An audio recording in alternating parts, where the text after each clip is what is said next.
99.9 Punk World Radio FM. You already know what time it is. And right here, we are joined by a phenomenal New York City based punk rock band. We got No Call, No Show right here live on the radio station airwaves. Guys, how are you doing tonight? Fucking great, man. Thank you so much for having us. Oh, man, thank you so much for giving myself and the radio station airwaves a bit of your time. It's such an honor to speak with you three. I hope everything is going all well out there in New York City. I got to say, it's a city that never sleeps, so hopefully it's not quiet out there. It's definitely never quiet. Brooklyn. Except with that COVID stuff that went on, man. I think I saw pictures when COVID happened, and it was like the streets were dead, which was like one of the most cryptic images you could ever see. That was weird. Yeah.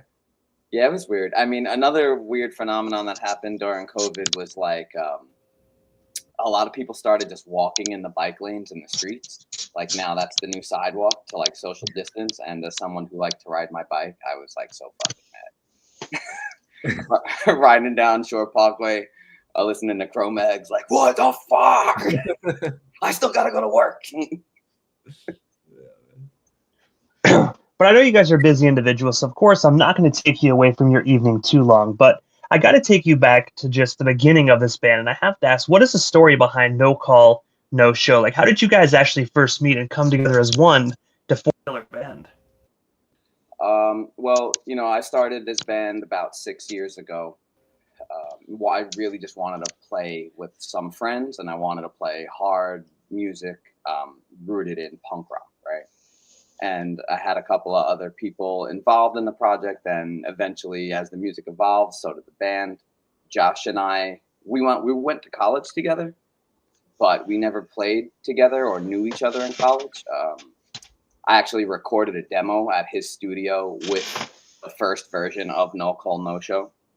And then he liked the song, and we had really good chemistry as friends. So when the drummer disbanded from the project, I just asked Josh, like, yo, you wanna get in on this? And you know, it was like love at first sight.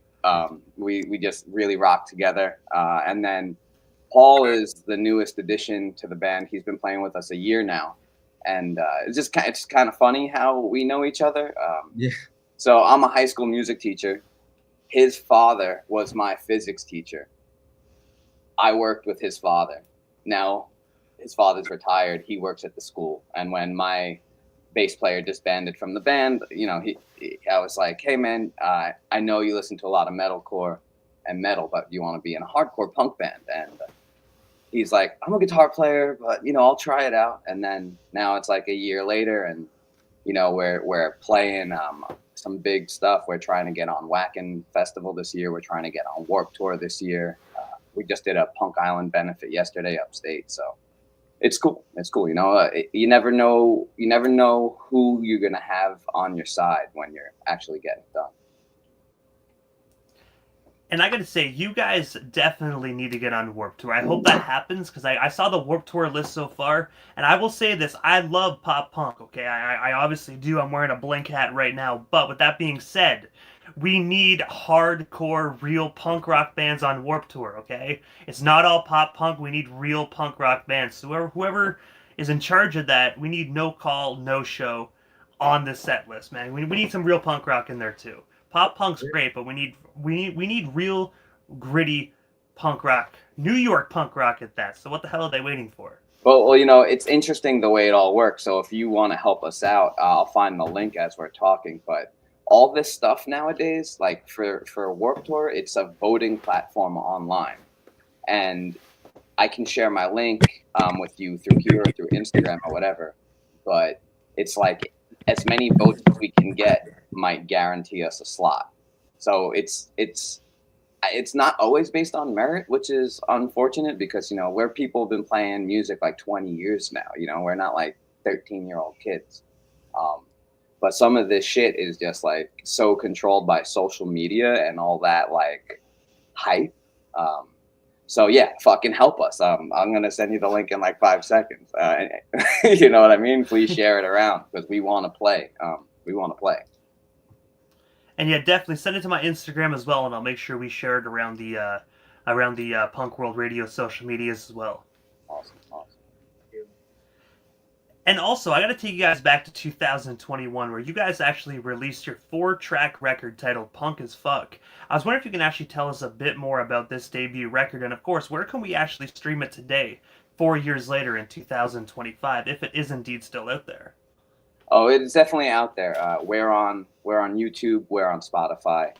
We have a link tree with everything, but we release everything with Ditto distribution, and so we're on all the platforms. So yeah, our Spotify, you can stream it there, and yeah, that was like a record where I wrote the solo songs in 2019, and then Josh jumped on in 2021, and we changed the vibe of them a little bit and made it what it is.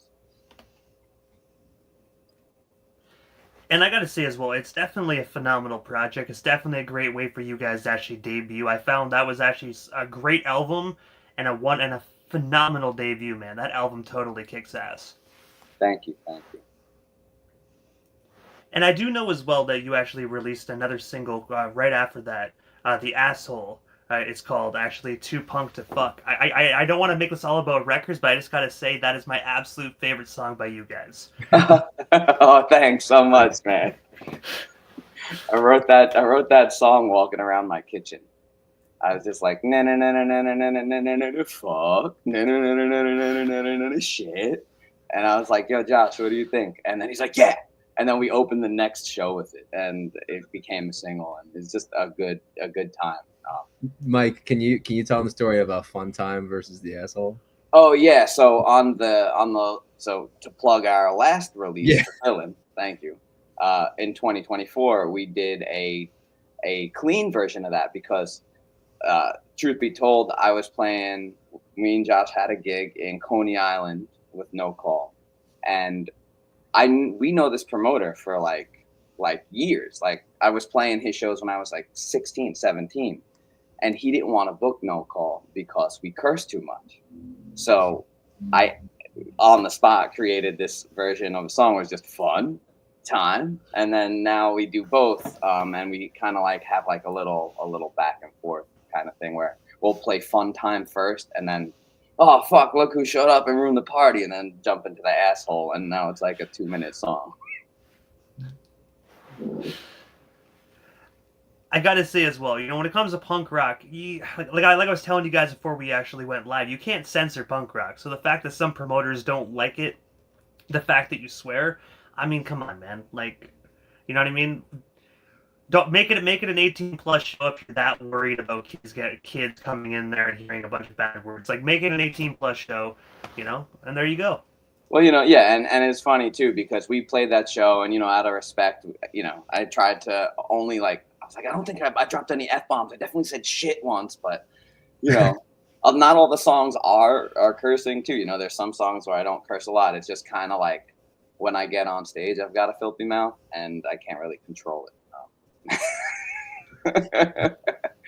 So, but we didn't curse that show, and other bands did, and I was like, motherfucker, like yeah, it's funny. Just run back out there for an encore and just like literally every second word just be like fuck. Yeah, but play the Blink song, shit, piss, fuck, cunt, cocksucker. Just start playing that. And then at the end, instead of saying I effed your mom, just be like I effed the promoter's mom. Yeah, exactly. Yeah, but we don't book shows with him anymore, and we still get shows. So hey, there you go. And also, last year, you guys actually partnered up with Least of All to release a direct-to-vinyl live sessions that actually that became pre-order available in July of last year. I was wondering, how did you guys get partnered up with that label? And of course, what was it like just hearing your live performance on wax? Because I can only imagine as an artist, hearing that on a vinyl would just absolutely melt my eardrums. Honestly, I don't want to say anything negative, but we didn't really have a positive experience with that. Unfortunately, something that promoters, venues, people do out here is it's like a pay-to-play situation. So we were running this campaign. We threw shows. We did everything we could. But the reality is they're charging $30 a vinyl. and people aren't trying to pay $30 for, and because it's one song, right? So people aren't trying to pay $30 for one song, so we couldn't get 10 sales on that, and we never got to do it. So we tried to do something called a shut-in session, which is what we did during COVID, and we had a good experience, right? We were cutting demos for the record, Punk as Fuck, right? So some of the cuts that didn't make the record, we sent out to people, and I cursed them out before, and it was like, hey, DJ Mo, fuck you, you bought this record, you piece of shit, I love you. And then we played the song. So that was really positive. So I was hoping to do the same thing with this last run. And we got like 4 record sales, and they were like, listen, you didn't sell 10 records. Do you want to buy the rest of them at like a wholesale cost, which is like 15 or 20 bucks? And I didn't like that, to be honest with you. And then we chose to go the other way and try and go direct to vinyl. And I sent them the recordings, and to be honest, I don't think our 4 customers got their fucking records. So that was that experience. I gotta say, that is one of the absolute. I kind of can relate in a situation as well, totally like not on vinyl, but with my previous radio station, I created a sneaker brand. You had to sell a certain amount of pairs of sneakers and shit to, you know what I mean, to actually get it distributed. People actually bought them, and the same thing. I think I had 5. I got to get 15 pairs of shoes sold before it goes live all across the world on the website. I got 5 people to buy a pair of sneakers, and like they lost their money on the sneakers. So I gotta say, fuck that, screw that, f that label and f that sneaker company out there in Italy. I still remember. Yeah, well, right, because now that because I think your buddy Josh, your buddy Murray, I think bought 3 vinyls. Like this dude comes to all of our shows, right? So this one guy spent like $90 fucking, and he doesn't have shit.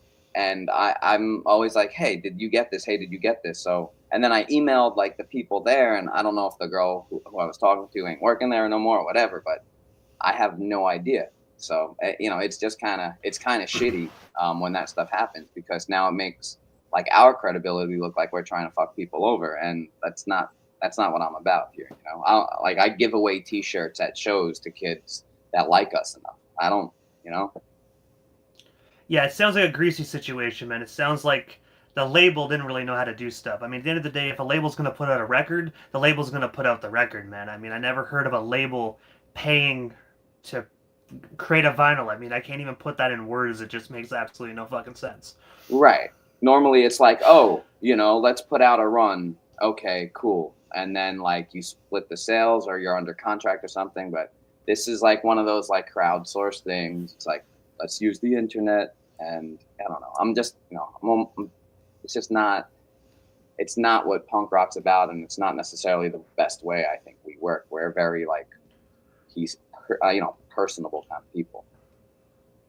But speaking of what punk rock is all about, April 27th of 2024, you guys actually released your 6-track EP follow-up record titled The Villain. I was wondering if you can actually just tell us the story and inspiration behind your most recent album, because this album was badass. Oh, yeah. No, that record was about like a bunch of... So The Villain, that concept is kind of like how sometimes when you try and like self-actualize and be the best version of yourself, like you make a lot of enemies, and even people that you're close to can look at you like you're a bad guy. So that's the story behind The Villain. The next record that we're trying to put out, or that we are going to put out, is called Release the Grease. And it's honestly like it's our heaviest shit. Like it's just, the point is to be heavy, right? I mean, and the lyrical content is still relatable. It's all about like relationships with other people, not just like romantic, but friendships, and then relationships with yourself, and how there's a song on there called Lizard Tongue that's about like the voice in your head that wants to put you down, that you speak to yourself in, right? Like your negative voice. And then, and then there's like songs in there that are like commenting on, just piece of shit people. And then there's other songs that are like, hey, like we were best friends and I'm sorry it didn't work out. I hope you're all right. So, but the point of the music is to like play the heaviest version of what we do and still kind of keep this focus of punk rock in the middle, and stretch it like to metal and then even like deathy kind of things, and then on the other side poppy and kind of catchy kind of things, you know. Mhm. I mean, do you guys have anything to say about the record? You both played on it. Yeah. Yeah, I feel like Release the Grease is like the most experimental in the sense that it keeps our core sound, but then we really are venturing off into like, you know, like metalcore types of sounds, or like even like you said, like really catchy. I wouldn't say pop, but you know, poppier in the sense, you know. A lot of different types of sounds in this record. Very heavy too. Some groovy, heavy stuff, man, which I love. So it was fun. It was fun recording. It was fun making. It was so much fun too because we tracked it live. You know? We had to get together and you capture like this great feel, you know. And then once it feels great, then you do the gang vocals and the Yeah. two guitar parts and start making the effects. The record makes itself. You know? They're capturing the energy from the live show. With really nice sonics and the more texture. So I think people are gonna like it. I hope they do.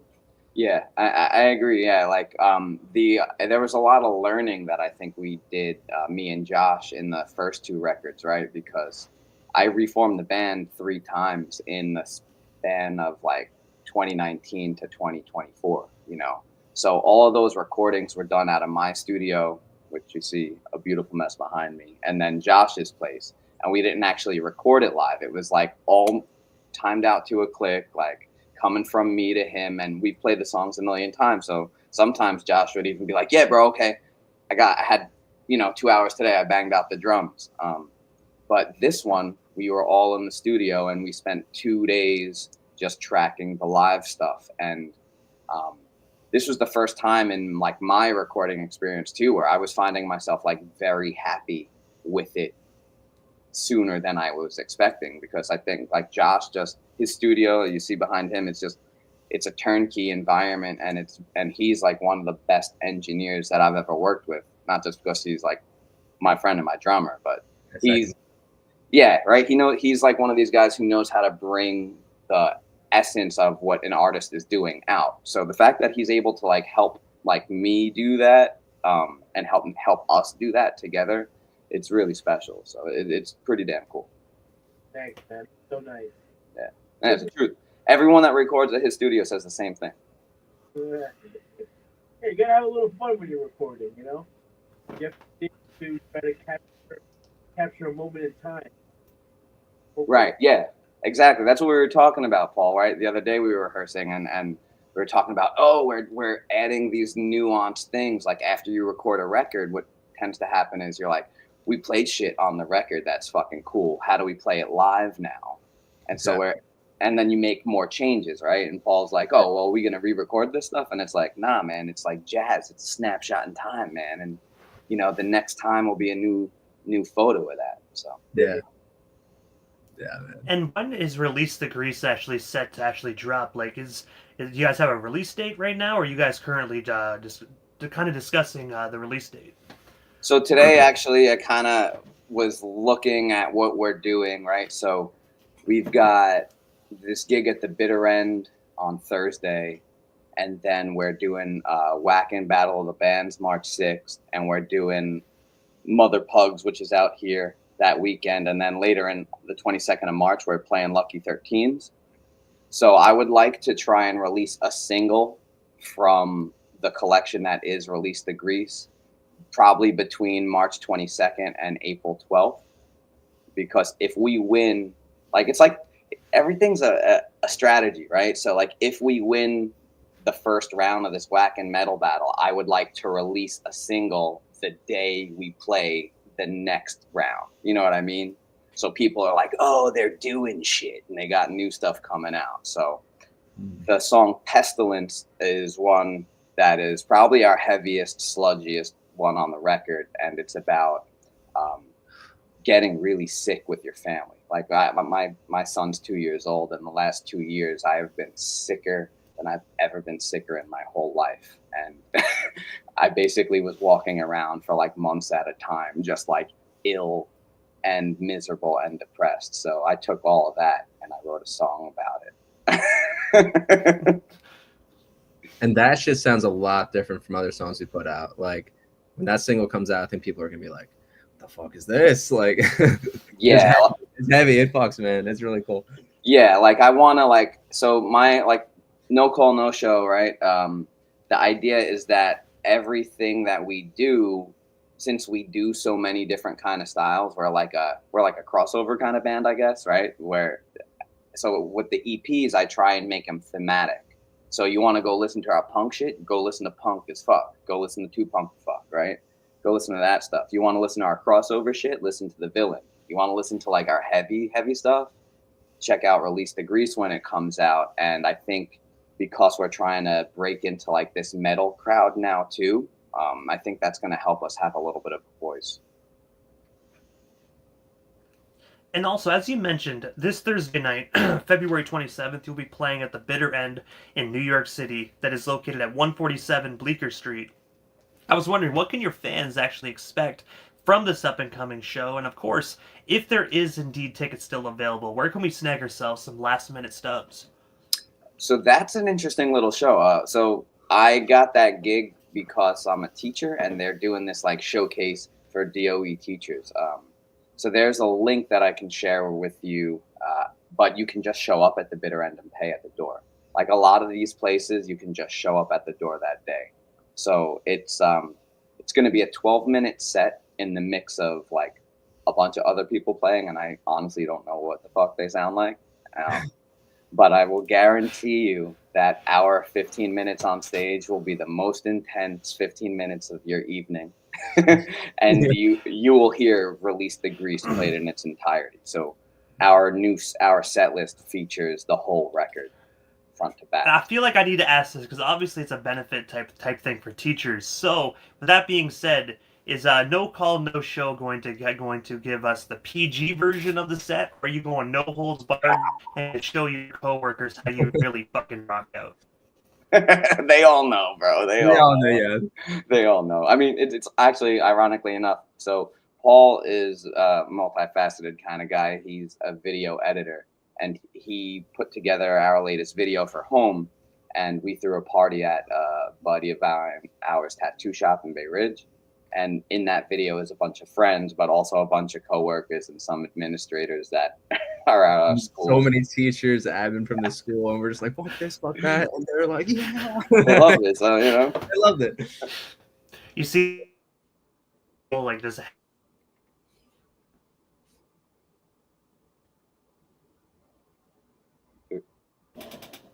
Uh-oh.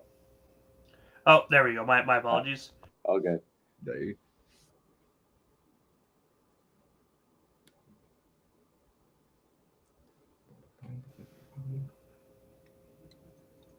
I'm sorry, you froze again. Did you ask us a question? Come on.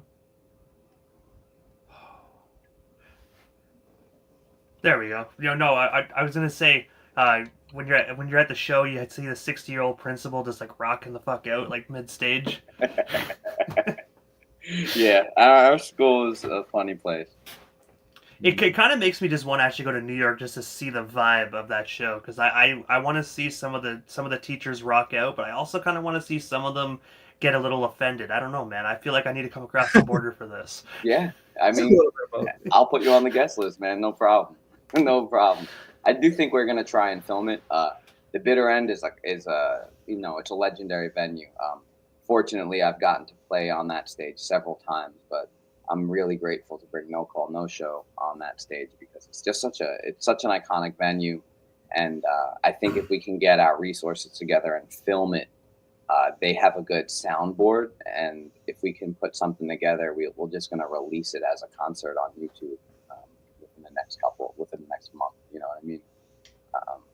Because I really want to showcase like what we bring to the stage. I think that our band, we always stand out, you know, and something that we constantly hear about our music is that people recognize the roots and they recognize how we're stretching them. And then people also just kind of respect our general stage presence and energy, because we're not a group of guys who's just going to stand there and shred. We're getting off the stage, we're moshing with the band while we're playing breakdowns. Like it's a fun fucking show. And also, with that being said, aside from Release the Grease, the show coming up Thursday, the Battle of the Bands, what is next for No Call, No Show? Like, is there anything we happen to miss during this evening's interview that you guys still want to touch on, talk about, or promote? So, I mean, we silk screen our own merchandise, which is really cool. We use our logo on just about everything. A really good friend of mine and amazing tattoo artist, Stephen Huey, who's done work for Rancid, Sick of It All, a bunch of people, does our work. He's based out of Brooklyn at Fly Right Tattoo. So if you're ever in Williamsburg and you want a really good tattoo, go to Fly Right Tattoo. I don't know what's going on with us. We're playing. We want to go to Germany. Like, we want to play Warped Tour. We want to break it this year. I want to get something on the radio. Like WSOU is a big station around here. I want to get us on something. I think now is the time. I think this band is ready to do something. We just need the fucking stage. We need the promoters to listen to our shit. Yeah. Oh, if you guys think anything I'm missing, like, I think that's a lot of it, man. I mean, Punk Island, right? Punk Island, cool. Yeah. We got a lot of bigger things coming up. Like the Woodshed 2 weeks from now, 2 Thursdays from now is a really big show that we'd love to have a good turnout for. And I don't know. I'm kind of confident we're gonna advance in the next round for Wacken. The stage presence, the songs that we bring. I don't know. I think we might make it to Germany. I hope so. I want to play Warped Tour. I want to do these bigger things, and we're all ready. So so look out in April for Pestilence to come out. Look out for some cool artwork. I'm probably gonna get something nice done for that. It's gonna be good. Just follow our shit. Watch the home video. Follow our YouTube channel, because we're cutting up. We recorded a bunch of our last concerts, so we're going to be releasing live videos every. We're gonna figure out a schedule, but probably like every week or so, we're gonna release a new live performance, and we're gonna just try and keep that kind of thing rolling, because, like I said, we want people to see what we're doing right now. And before we actually part ways here this evening, how do we go about following No Call, No Show across all social media platforms?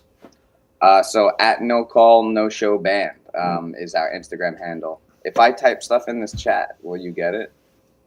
I will, but unfortunately the viewers won't. Right. Okay. So at No Call, No Show Band on Instagram is like our main thing that we're doing. So if you like us, if you've never listened to us, go over there, check out our page, watch a video or two, follow us. That's the easiest way you can help us out. Absolutely. Check that out. And then the Linktree is also in the bio of the Instagram. So that's going to have the home music video. It's going to have Spotify and all our affiliates.